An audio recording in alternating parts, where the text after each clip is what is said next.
Peter, "Simon, son of John, do you love me more than these?"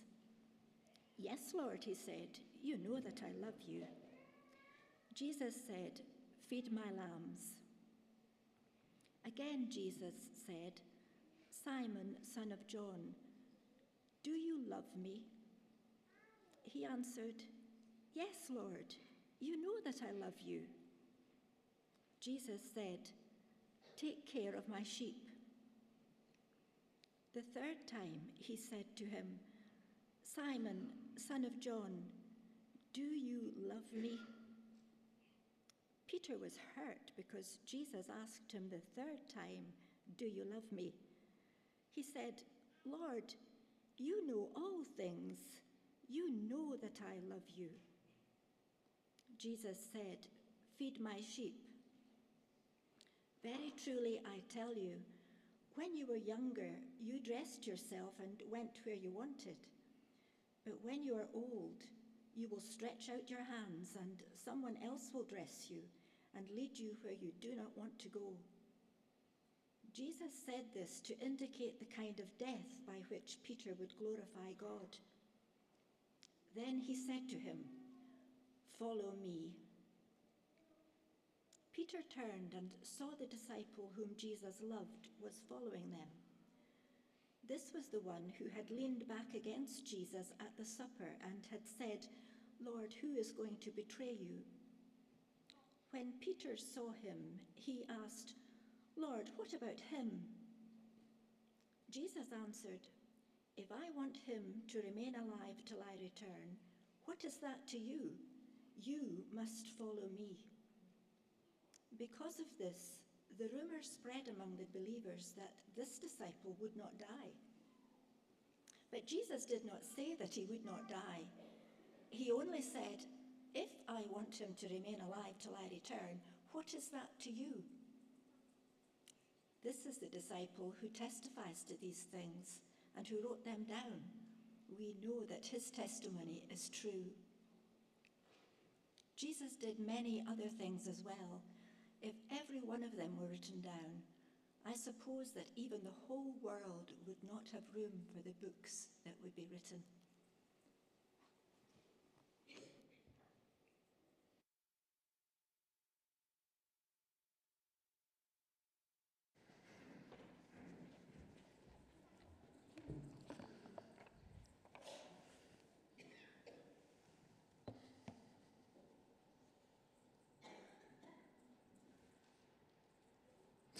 Good morning, everyone.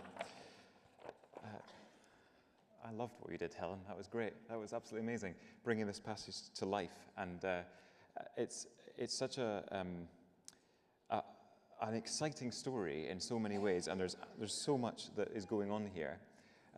So now that we've had that picture of what it was going on in the boat and the fish and the barbecue on the beach, we're now just going to kind of zoom in a little bit and look at this passage we just heard about Peter and Jesus together.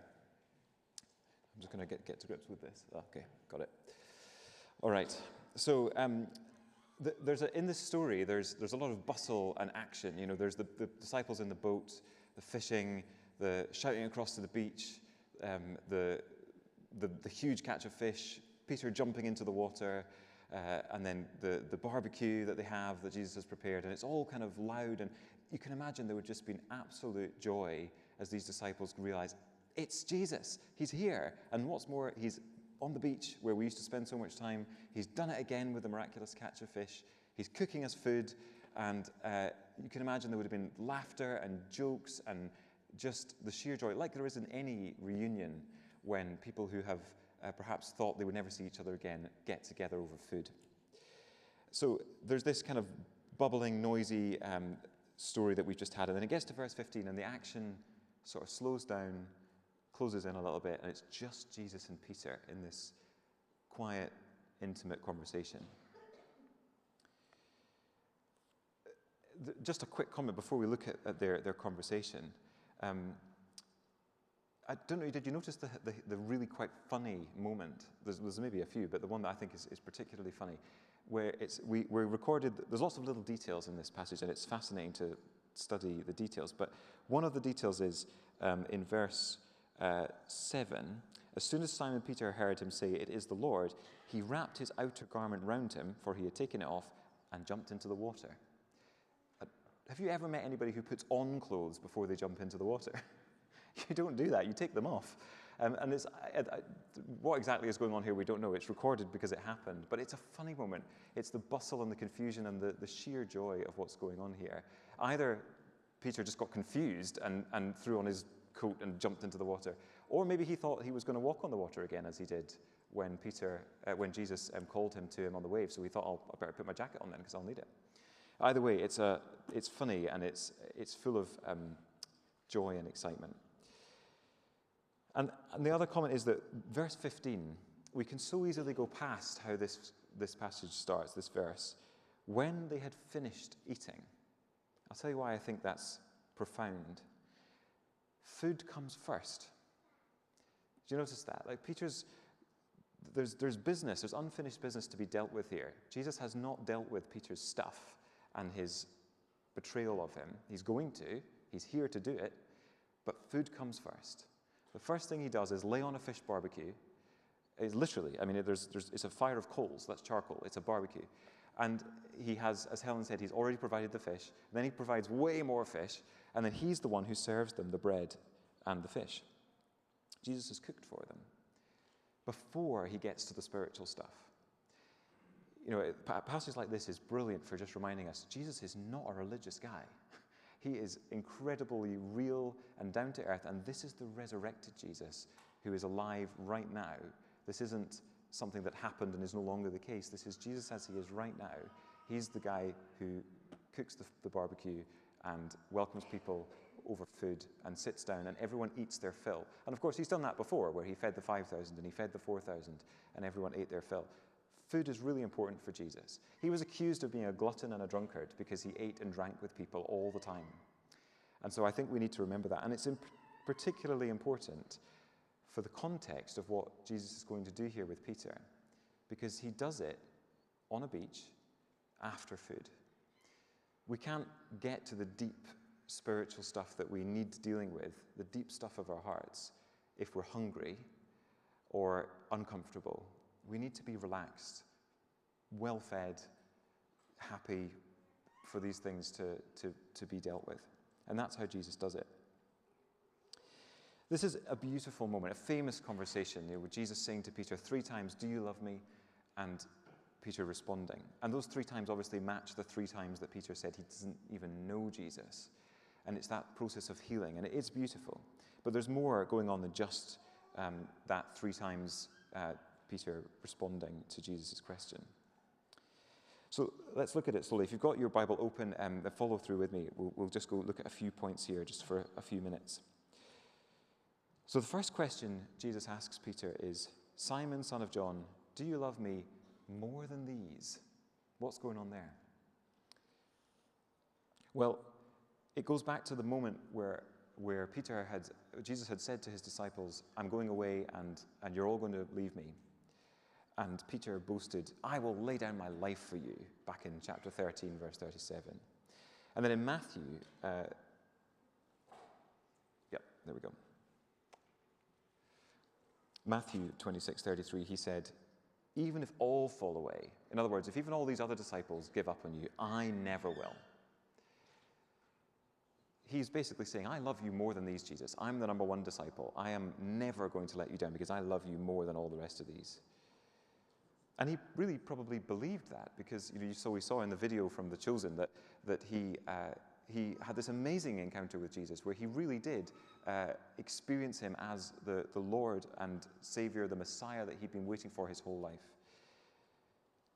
But when Jesus asks Peter the question, "Do you love me more than these?" I think what he's doing is he's gently, very gently, bringing up that moment, reminding Peter of that shame that he had said that, "I love you more than these, I'll never fall away," and yet he did spectacularly fall away.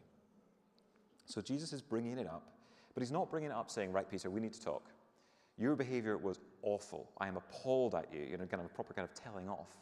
He doesn't do that. He just asks him the question. He focuses on the way that Peter can put this right. Do you love me, Peter? In other words, what's in your heart? Let's set aside your actions. I'm not ignoring them. I'm actually bringing them up and reminding you that we need to deal with these. But what's in your heart, Peter? Not what have you done? And Peter's response is actually a sign that he has grown and matured a lot through this whole experience.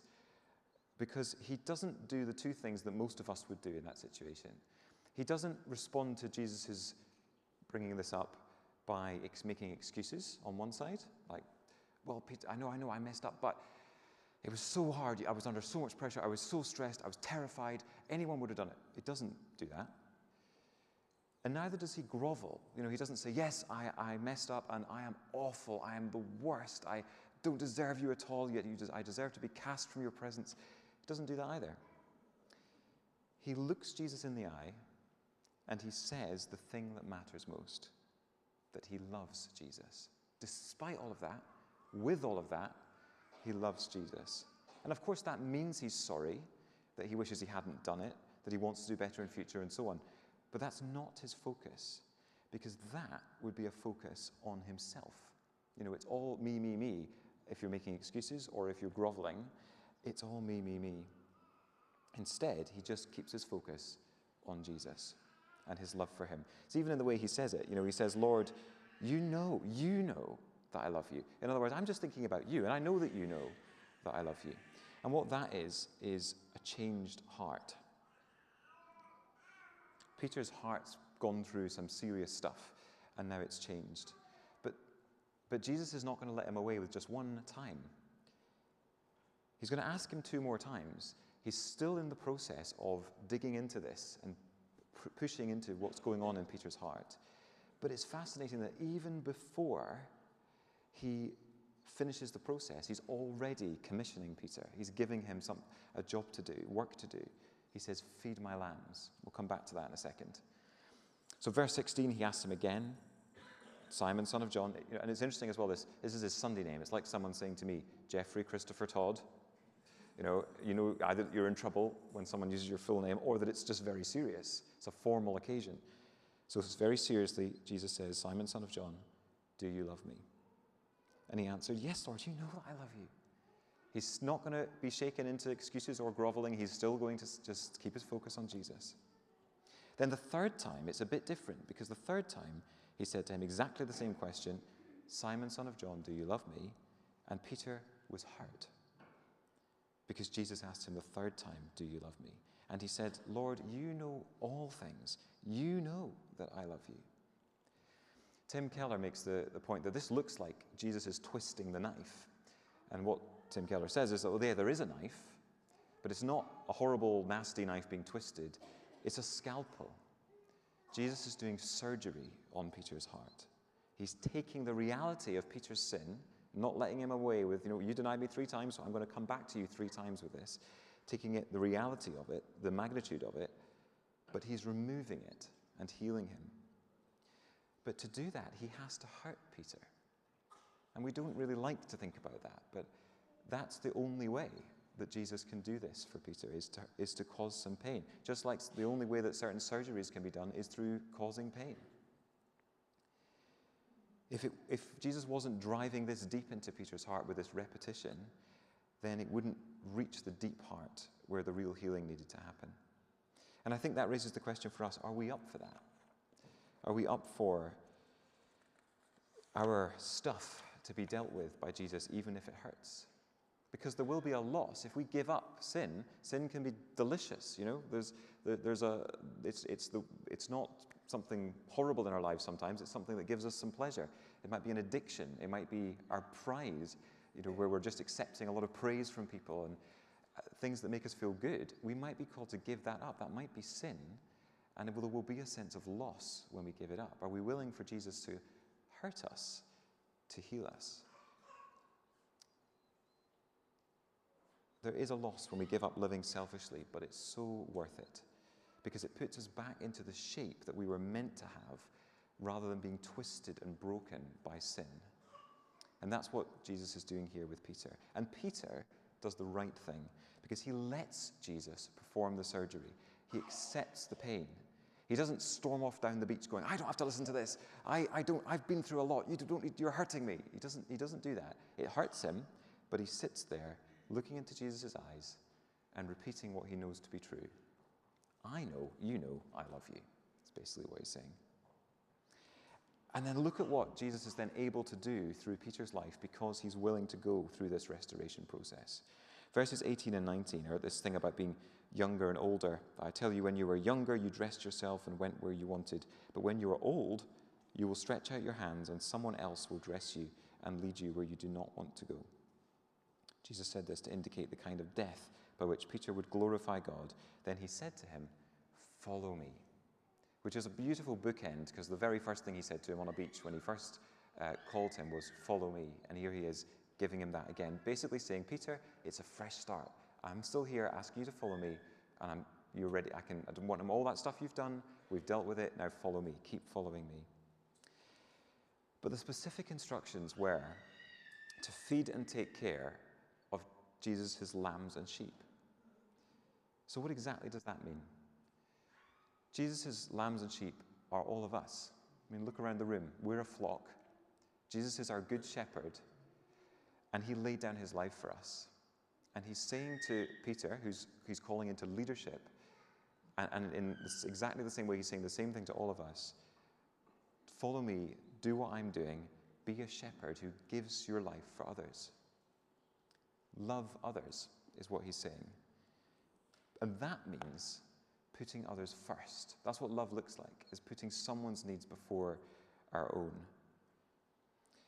Being a shepherd is the picture of that, because being a shepherd is just purely giving. The sheep don't say thank you. You get nothing from a flock of sheep. You just give. You're out in the cold and the rain, facing the lions and the bears, and doing all the stuff that needs done to look after the sheep, and they don't give you anything in return. It's just purely giving of yourself to others, and that is what Peter is being called to, and that is what Jesus is calling us to as well. Back in chapter 13, when Peter said that he would lay down his life for Jesus, Jesus was actually in the middle of teaching them, and he said, a new command I give you, love one another. As I have loved you, you must love one another. By this, everyone will know that you are my disciples, if you love one another. He's talking about the church here. One another means believers, us. So Jesus is saying to Peter, and he's saying to us this morning, go love one another, serve one another, feed one another, take care of one another. And that means the person who annoys us a bit, and who we don't really get on with, the person we don't understand. Those are the lambs and the sheep that Jesus is calling us to love. And he says to do it, as I have loved you. When he says to Peter, when you are young, you were selfish, you dressed yourself, went where you wanted, you did things your own way, Peter. And that's very true of Peter's kind of character. But when you are old, and old here doesn't mean decrepit, it means mature. When you are mature, you will stretch out your hands. And that was a metaphor for crucifixion, but also it's a picture of being open. That's how you hug someone, is you open yourself and make yourself vulnerable, and you're others focused, rather than being closed up and defensive. He's saying to Peter, now when you are old, when you reach maturity, which is where Peter is going, you will serve others. And also, Peter his history tells us, did die by crucifixion. But it's a picture of being others-focused and open. But lastly, how we do that is absolutely crucial. Because Jesus is saying to follow him, to be like him. And the way, if we look at Jesus' life, we don't see someone who burned himself out serving others. We see someone who, even when the crowds desperately needed him, would go off for days on end into the mountains to be with God. And the picture he gives is that we are filled and we overflow into others. Jesus actually said, I don't know if you can move it on one more for me. I don't think I can do that from here. Yeah, but he said this, if anyone who's thirsty, let anyone who's thirsty come to me and drink. Whoever believes in me, as Scripture has said, rivers of living water will flow from within them. By this he meant the Spirit, whom those who believed in him were later to receive. So we live out of our relationship with Jesus. We keep coming back to him to drink of his love for us and opening ourselves up to the work of the Spirit in our lives so that a river of living water can flow from within us. And that's what's happening here with Peter. He's sitting with Jesus, just the two of them, and drinking his love, accepting his work in his heart, his correction, but mostly he's just basking in his love and knowing that he is loved and knowing that Jesus knows that he loves him. He's been given what he needs, as Helen said. He's been given food, he's been given warmth, he's been given everything that he needs by Jesus. And out of that, being filled and loved, he can then follow his king's command to love and to serve others. So we can follow in Jesus' footsteps here. We can hear, in Peter's footsteps, we can hear what Jesus is saying, and we can live that out in our own lives. And if we do, Jesus says, that's how everyone will know that you are my disciples, the way you love one another, the community that we build, and the way we treat one another. We're going to finish with the song King of Kings, Majesty. Now, there's